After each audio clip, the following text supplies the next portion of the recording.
আসসালামু আলাইকুম। আজকে নিউজ থাকছে জাতীয়। দেখে নেই আমরা। তোমার বিরুদ্ধে অনেক অভিযোগ, ঠিক হয়ে যাও বললেন ওবায়দুল কাদের।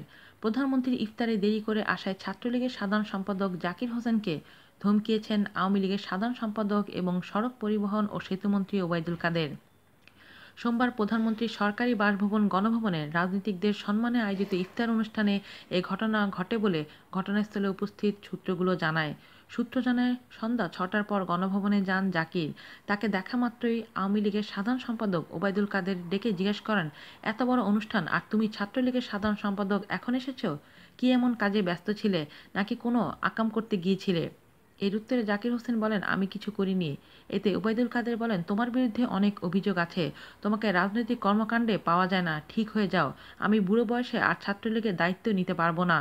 কিছুদিন আগেও আওয়ামী লীগ সভাপতির ধানমন্ডির রাজনৈতিক কার্যালয়ে যৌথ সভায় সময় জাকিরকে শাসান ওবায়দুল কাদের। সেদিন তিনি প্রোটোকল নিয়ে চলাফেরার জন্য জাকিরের সমালোচনা করেছিলেন।